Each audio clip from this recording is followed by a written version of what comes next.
आज हम पढ़ने वाले हैं लॉ ऑफ रिफ्रैक्शन, ठीक है, रिवर्सिबिलिटी और रिफ्रैक्शन का वेक्टर फॉर्म। तो स्टार्ट करते हैं लॉ ऑफ रिफ्रैक्शन। तो हेडिंग डाल लेते हैं लॉ ऑफ रिफ्रैक्शन, ठीक है। तो हेडिंग है लॉ ऑफ रिफ्रैक्शन। तो चलो इसको लॉ को समझते हैं कि लॉ ऑफ रिफ्रैक्शन होता क्या है। मान लो हमारे पास दो मीडियम है, ये मीडियम फर्स्ट है, मीडियम फर्स्ट, और यहां नीचे जो है ये मीडियम सेकंड है। तो हमारे पास दो मीडियम है, मीडियम फर्स्ट और मीडियम सेकंड, और ये मीडियम की बाउंड्री है, ठीक है।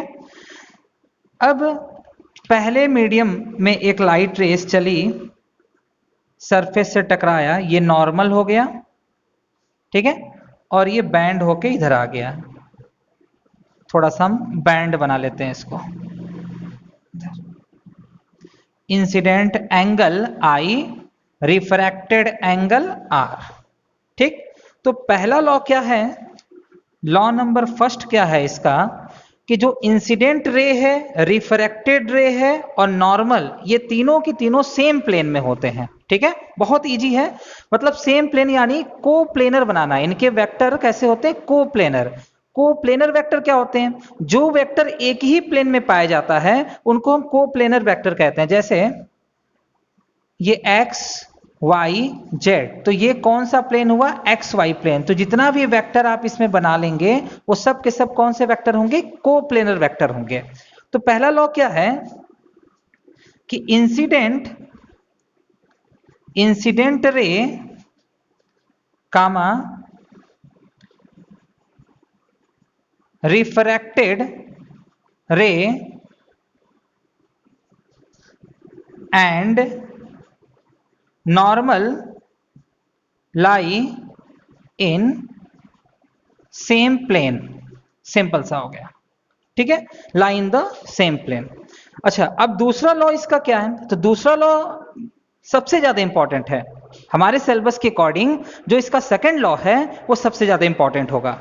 तो दूसरा लॉ जो होता है वो एक्चुअली ये जो आई और आर एंगल है, इनका जो साइन का रेशियो होगा, इनका जो साइन का रेशियो होगा, it means sine I sine R, इनका जो साइन का रेशियो होगा एंगल आई और आर का, वो हमेशा कांस्टेंट होगा, कांस्टेंट, ठीक है। इस लॉ को स्नेल्स लॉ भी कहते हैं, स्नेल का नियम, ठीक है। तो याद रखेंगे फर्स्ट लॉ में ये बताया गया कि जो इंसिडेंट रे है, रिफ्रैक्टेड है, नॉर्मल है, सेम प्लेन पे होगा। और जो सेकंड लॉ है इसका, इसमें ये बताया गया है कि जो एंगल आई और आर है, इनका साइन का रेशियो हमेशा कांस्टेंट होगा, ठीक है। अब ये मीडियम 1 और 2 है, देखो लाइट रेज मीडियम 1 से मीडियम 2 में इन कर रहा है, तो ये जो कांस्टेंट है ये हमेशा किसके बराबर होगा, ये बराबर होगा रिफ्रैक्टिव इंडेक्स 1 म्यू 2। 1 म्यू 2 का मतलब हुआ कि लाइट रेस पहले से दूसरे में जा रहा है, ठीक है। हम इसको ऐसे भी लिख सकते हैं, sine I upon sine R mu 2 upon mu 1, mu 2 upon mu 1, ठीक है। बात समझ में आ गया। या mu 1 sine I mu 2 sine R, ऐसे हम लोग लिख सकते हैं इसको। तो एक ये कंडीशन हमको मिल गया यहां पर, ठीक है। तो चलो क्या समझ में आया कि जो लॉ ऑफ रिफ्लेक्शन है उसमें दो पार्ट हैं। तो पहले पार्ट में ये बताया गया कि इंसिडेंट रे, रिफ्रैक्टेड रे और नॉर्मल तीनों एक प्लेन में होते हैं, इट मींस इनके वेक्टर जो होते हैं को प्लेनर होंगे।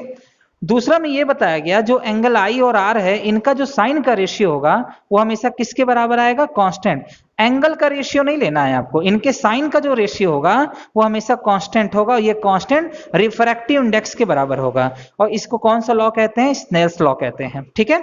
अब थोड़ा सा जल्दी से इसको नोट कर लो, इसके आगे भी हम लोग डिस्कस करते हैं, जल्दी नोट करिए।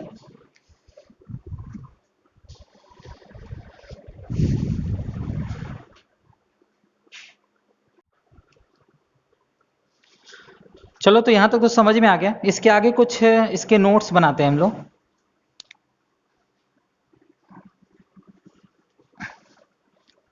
अब ध्यान देना आप लोग, ये जो वैल्यू आई है, एक रिजल्ट आया हुआ है, तो ये रिजल्ट को हम कुछ इस टाइप भी लिख सकते हैं,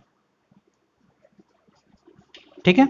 इसको हम लोग लिख सकते हैं μ1 साइन आई को हटाते हैं और थीटा एंगल 1 मानते हैं, ठीक है, थीटा 1 इक्वल μ2 साइन थीटा 2, ठीक।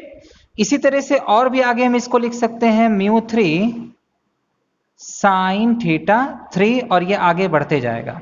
तो ये कब लिखा जाएगा, इस तरह के फॉर्मूले को हम यूज कब करेंगे? तो देखो यहां पे मान लो एक मीडियम है, ऐसे कई मीडियम है बैक टू बैक, ये मीडियम है जिसका रिफ्रैक्टिव इंडेक्स है μ1 और इसका μ2 μ3 μ4, इसी तरह ये आगे बढ़ा हुआ है। इसमें लाइट की स्पीड है v1, इसमें लाइट की स्पीड है v2 और इसमें लाइट की स्पीड है v3 v4, ऐसे आगे बढ़ा हुआ है, ठीक है। और ये आपका नॉर्मल कर लेते हैं। अब लाइट यहां से यहां इंसिडेंट होती है, ये नॉर्मल है, इस एंगल को हम मानते हैं थीटा 1, यहां मानते हैं थीटा 1, ठीक है। उसी तरीके से यहां टकराया, इस वाले एंगल को हम मान लेते हैं थीटा 2। इसी तरह से ये आगे बढ़ते गया, आगे बढ़ते गया। अब ये नॉर्मल से दूर भी हट सकता है, नॉर्मल के पास भी आ सकता है, वो डिपेंड करता है कि मीडियम किस स्वभाव का है, ठीक है। तो अब इस तरह से अगर है तो ये फॉर्मूला लिखा जा सकता है μ1 sine theta 1 μ2 sine theta 2 equal सब बराबर करके लिखना है आपको। ये बात समझ में आ गई? अच्छा, अब ये एक और चीज ध्यान देना, इधर थोड़ा रफ कर लेते हैं। एक और चीज ध्यान देना है आपको, इधर ध्यान देना।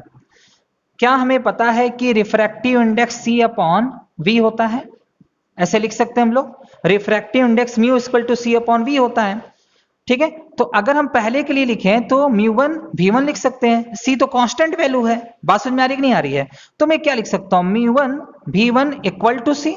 दूसरे मीडियम के लिए क्या लिख सकता हूं, μ2 v2 = c। तीसरे के लिए μ3 v3 = c। बात समझ में आ रहा है? अच्छा, जब सब देखो कि इसमें जो मीडियम का रिफ्रैक्टिव इंडेक्स है और मीडियम में जो लाइट की स्पीड है, उन दोनों का जो प्रोडक्ट है, उन दोनों का प्रोडक्ट हमेशा c के बराबर आ रहा है। और c क्या है, कांस्टेंट वैल्यू है, 3 × 10⁸ मीटर पर सेकेंड। तो मैं इसको ऐसे भी लिख सकता हूं, μ1 v1 μ2 v2 μ3 v3 ... इस छोटे से रिजल्ट पे, ठीक है, जेई मेंस में भी क्वेश्चन आ चुका है। तो ये काफी इंपॉर्टेंट रिजल्ट है। इस रिजल्ट को आपको याद रखना है, एक ये रिजल्ट याद रखना है और एक ये रिजल्ट याद रखना है, ठीक है। तो जल्दी से इस नोट्स को पूरा बना लो, इसके आगे भी हम डिस्कस करते हैं कि इसकी वैल्यू भी और भी चीजें क्या होंगी, ठीक है।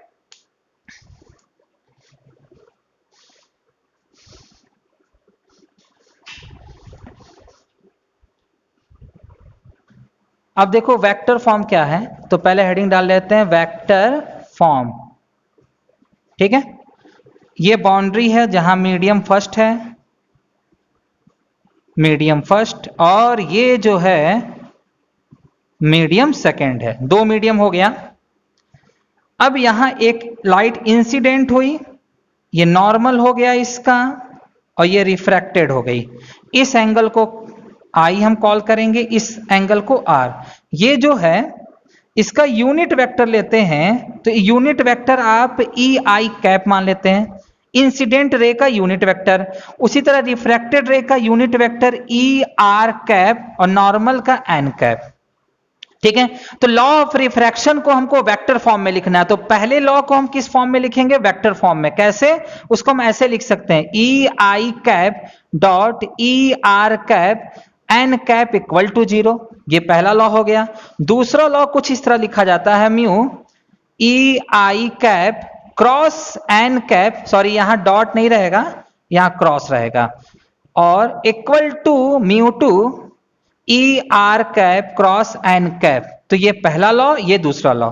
अब दोनों को समझते हैं ये लिखा कैसे गया है या कैसे इसका रिजल्ट कैसे आएगा, इस चीज को हम लोग समझते हैं। तो देखो पहला लॉ के बारे में समझो। पहले लॉ के बारे में समझने के लिए हम लोग ये जो पहला लॉ है E R cross N cap है, तो आप क्रॉस प्रोडक्ट में फर्स्ट ईयर में मल्टीप्लाई करना सीखे होगे। तो देखो राइट हैंड रूल लगाते हैं, ये हो गया ई आर वैक्टर नीचे की तरफ है, और इसका मल्टीप्लाई आपको किसमें करना है, एन कैप में। तो E R multiply N cap, अंगूठा बाहर की ओर। एक बार और, ये वेक्टर ई आर, और फिर जिसे मल्टीप्लाई करना, पंजे को मोड़ना पड़ेगा आपको, पंजा मोड़ा, ठीक है। आप ऐसे नहीं लगा सकते क्योंकि पंजा फिर ऐसे नहीं मुड़ेगा, तो जिधर से कंफर्टेबल हो मोड़ने के लिए उधर ही मोड़ेंगे, ऐसे पंजा मोड़ा, अंगूठा बाहर की ओर। यानी ई आर और एन कैप का रिजल्ट परपेंडिकुलर आउटवर्ड है। ई आर और एन कैप का रिजल्ट परपेंडिकुलर आउटवर्ड है। तो ये जो इसका रिजल्ट है ये ई आई के साथ 90 डिग्री पर है, ठीक है। तो अब ध्यान से सुनो, इसका रिजल्ट इससे 90 डिग्री पर है, और कौन सा प्रोडक्ट है बीच में, डॉट प्रोडक्ट है। तो डॉट प्रोडक्ट में कॉस आता है, तो कॉस 90। जैसे इसका मान लो रिजल्ट ये करना है आपको ई आई कैप, इसका रिजल्ट मान लो ये है, तो इसका मैग्नीट्यूड 1, इसका मैग्नीट्यूड 1, और कॉस इन दोनों के बीच में 90 इक्वल टू 0 0, ठीक है। ये शो कर रहा है कि जो भी वेक्टर आपने लिया है सब के सब कोप्लेनर हैं, सब के सब एक ही प्लेन में लाई करते हैं। तो ये वेक्टर फॉर्म हो गया पहले नियम का। तो दूसरे नियम को हम इस तरह से वेक्टर फॉर्म में लिखते हैं। अब इसका मतलब क्या है उसको समझते हैं। जैसे ई आई क्रॉस एन कैप निकालो, तो ई आई, अच्छा ये बताओ अगर मीडियम नहीं होता तो इंसिडेंट रे का पाथ ये होता, ठीक है। और आपको पता है कि वेक्टर को हम एक प्लेस से दूसरे प्लेस में रख सकते हैं, मतलब सेम प्लेन हो, प्लेन सेम हो, कहीं भी रख सकते हैं, उसका मैग्नीट्यूड और डायरेक्शन चेंज नहीं होना चाहिए। ये लॉ है, आप कहीं भी वेक्टर को शिफ्ट कर सकते हैं। तो ये वेक्टर को हमने इधर शिफ्ट किया, इधर मान लो, ये भी मान लो, इसको ई आई लिख सकते हैं, ठीक है। अब एंगल निकालना है, तो वेक्टरों के बीच का एंगल हमेशा कब निकलता है, जब उनकी टेल यानी पूंछ आपस में जुड़ी हो। तो देखो ई आई का ये पूंछ है और ये एन कैप का पूंछ है, तो ये वाला एंगल निकालना है, ये वाला, इसके बीच का ये एंगल निकालना है। अब देखो यहां पे एक सीधी लाइन दिखाई दे रही है, सीधी लाइन दिखाई दे रही है, तो पूरा एंगल 180 होता। फिर से ध्यान रखना, एक सीधी लाइन दिखाई दे रही है, पूरा एंगल 180 होता, लेकिन ये कितना है, आई है, तो 180 में से आई को माइनस कर लो, तो ई आई और एन कैप के बीच में 180 माइनस आई हो गया। तो इसका रिजल्ट 1, इसका रिजल्ट 1। क्यों 1 लिया जा रहा है, क्योंकि ये कौन से वेक्टर हैं, यूनिट वेक्टर हैं। और लिख सकते हैं यहां पे sine 180 minus i, sine 180 minus i equal to sine i. ये रिजल्ट आपको समझ में आया, ये रिजल्ट आपको समझ में आ गया होगा, साइन आई हो गया, करेक्ट। अच्छा इसका रिजल्ट देखते हैं, इसका रिजल्ट देखते हैं। तो देखो ई आर, ये ई आर है वेक्टर, और एन कैप से इसका मल्टीप्लाई लेना है आपको, ई आर का एन कैप से मल्टीप्लाई लेना है। अब यहां ध्यान दो, एक सीधी लाइन दिखाई दे रही है, ठीक है। जैसे मान लो ये सीधी लाइन है, तो सीधी लाइन पे 180 बनता है, यहां पे सीधी लाइन पे 180 बनता है, ये पूरा 180 बनता। ये आपका प्लेन है, इंसिडेंट रिफ्रैक्टेड है, ये वाला एंगल कितना है, आर है। तो हमको ई आर और एन कैप में एंगल चाहिए, ठीक है, एन कैप में एंगल चाहिए, यहां दोनों की पूंछ जुड़ी है, तो ये वाला एंगल चाहिए। तो अगर पूरा लेते तो 180 होता, पर ये इतना आर है, तो ये कितना होगा, 180 माइनस आर। तो इसको लिख सकते हैं ई आर कैप का रिजल्ट 1, एन कैप का रिजल्ट 1, और sine 180 minus R equal to sine R हो गया। अब इन दोनों रिजल्ट को इसमें पुट करो, इन दोनों रिजल्ट को इसमें पुट करो, तो क्या आएगा, μ1, इसको हम चलो ठीक है, μ1 और इसकी वैल्यू साइन आई, और इसकी वैल्यू μ2 साइन आर, रिजल्ट आ गया, ठीक है। तो ये जो हेडिंग है ये बेसिकली बोर्ड की हेडिंग नहीं है, ये कंपटीशन में आता है। अगर आप बोर्ड लेवल तक हैं तो इसके पहले जो पढ़ाया गया है वो सुटेबल होगा, ठीक है। तो जल्दी से इसको नोट करो, इसके आगे भी हम लोग स्टार्ट कर रहे हैं, रिवर्सिबिलिटी ऑफ लाइट, ठीक है, नोट करिए जल्दी से।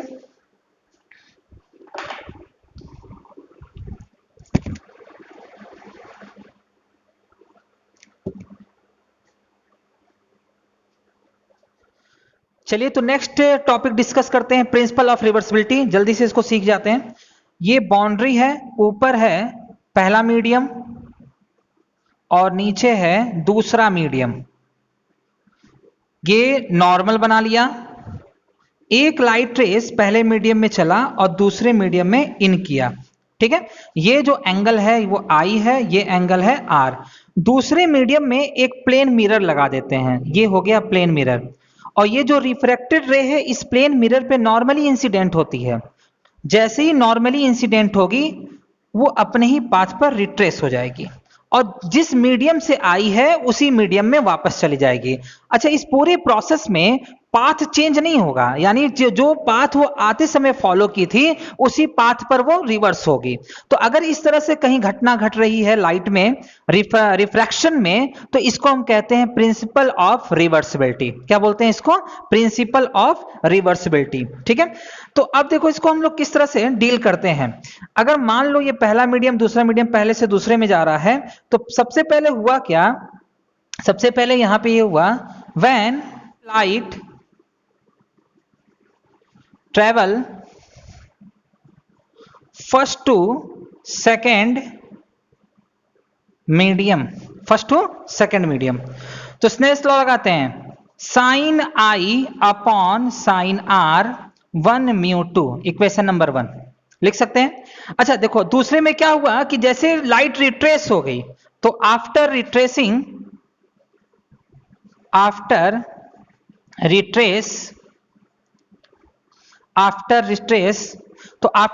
क्या हुआ?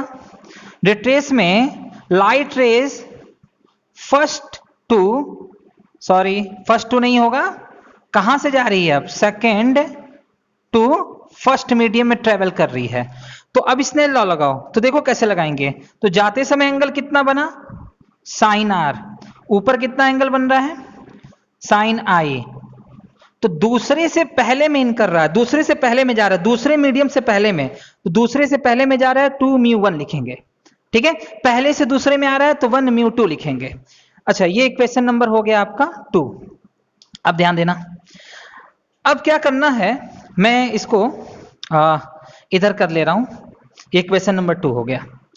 तो from equation first and second, पहले और दूसरे से ऐसा करते हैं, मल्टीप्लाई लेते हैं। तो equation first multiply equation second, एक रिजल्ट मिलेगा हम लोग को, sine I upon sine R upon sine I equal to 1 mu 2 into 2 mu 1। ये कैंसिल हो गया, तो 1 equal to 1 mu 2 into 2 mu 1। तो overall 1 mu 2 equal to 1 upon 2 mu 1, एक रिजल्ट हमको मिल गया। समझ में आ गया? ये रिवर्सिबिलिटी का रिजल्ट है जो याद रखना है, आगे चल के न्यूमेरिकल में बहुत काम आने वाला है। तो जल्दी से नोट करो इसको।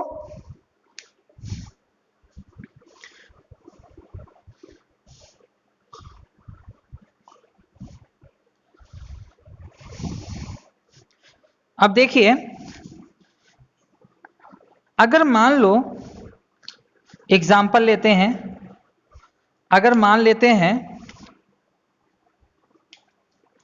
जो पहला मीडियम है एयर है और दूसरा मीडियम है ग्लास है और रिवर्सिबिलिटी इसमें लगाना है, तो सबसे पहले रिवर्सिबिलिटी लगाना है तो लिखेंगे ए म्यू जी, इसकी reversibility 1 upon G mu A, ऐसे लिख सकते हैं।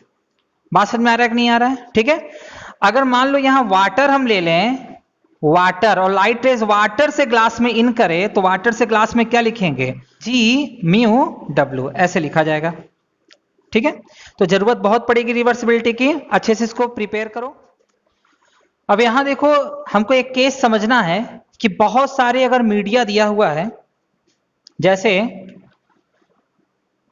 इसके ऊपर एयर है और नीचे वाटर है और इसके नीचे ग्लास है, फिर एयर है। ठीक है, तो अब यहां पे देखो, अगर लाइट रेस पहले एयर में थी और एंगल आई बना रही थी, तो यहां से हम लेते हैं इस एंगल को, हम मानते हैं रिफ्लेक्टेड को R1, नॉर्मल ड्रॉ करते हैं। अगर ये R1 देखो दोनों पैरेलल हैं, ठीक है, तो ये भी R1 होगा अब यहां से फिर ये बैंड होगा जब वाट ग्लास में आएगा तो थोड़ा सा हम लेकर चलते हैं इस बैंड करके, फिर एयर में आ जाएगा। ये R1 एंगल, इसको लेट करते हैं, ये एंगल R2, तो दोनों पैरेलल है, क्रॉस ये लाइन कर रही है, ये भी एंगल R2 होगा।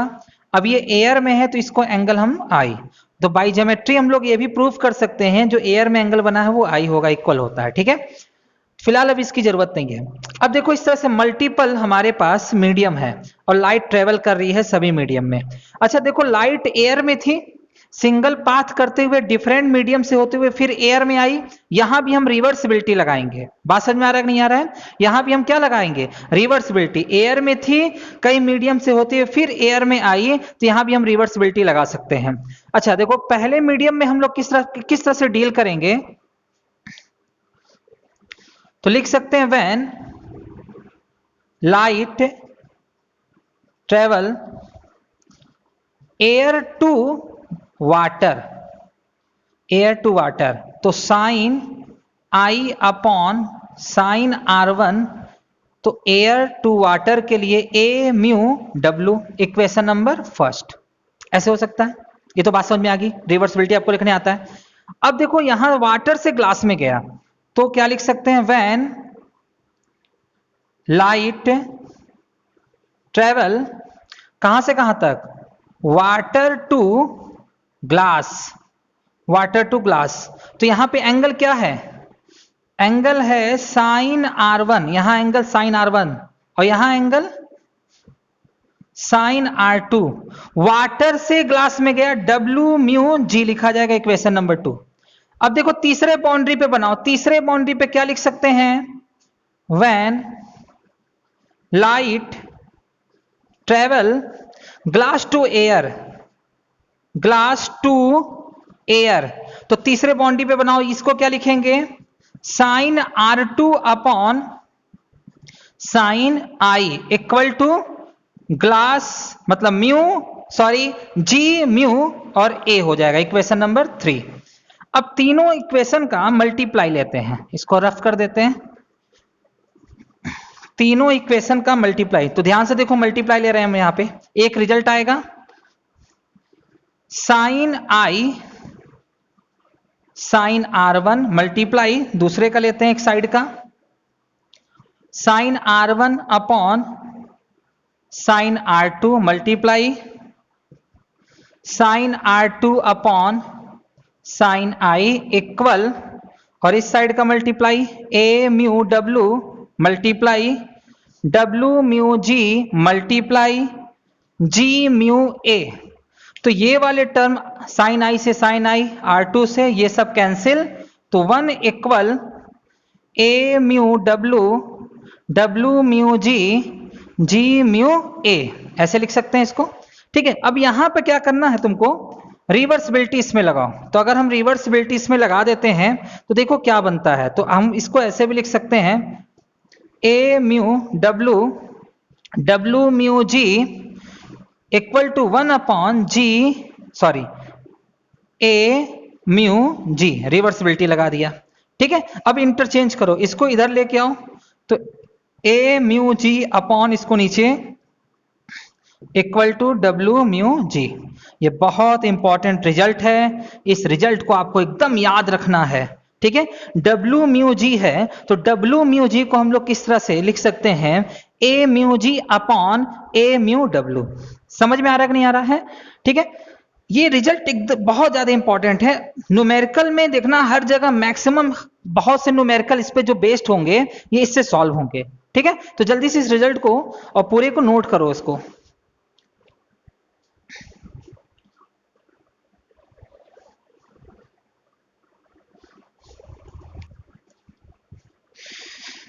देखो इसमें एक क्वेश्चन में ले रहा हूं, इस क्वेश्चन में ये बोल रहा है कि if refractive index of glass with respect to air is 3/2, air के रिस्पेक्ट में ग्लास का रिफ्रैक्टिव इंडेक्स 3/2 दिया है।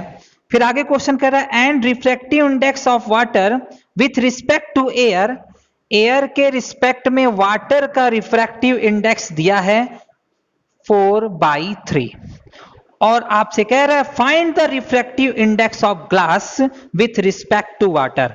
Find the refractive index of glass with respect to water. तो हमें ये निकालना है, डब्ल्यू म्यू जी निकालना है। क्या निकालना है? डब्ल्यू म्यू जी। अच्छा देखो, इसको ब्रेक करके हम कैसे लिख सकते हैं डब्ल्यू म्यू जी को?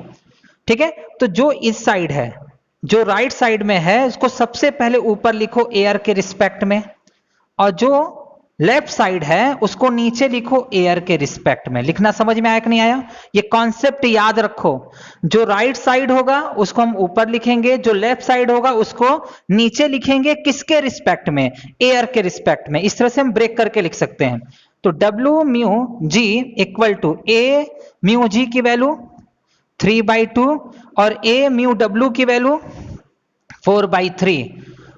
ओवरऑल सॉल्व कर लेंगे तो 9/8 आएगा। ये इसका आंसर हुआ। ठीक है, तो याद रहेगा ना किस तरह से लिखने का कॉन्सेप्ट है? राइट साइड वाले को ऊपर लिखना एयर के रिस्पेक्ट में, और लेफ्ट साइड वाले को नीचे लिखना एयर के रिस्पेक्ट में। क्लियर हो गया? नोट कर लो इसको।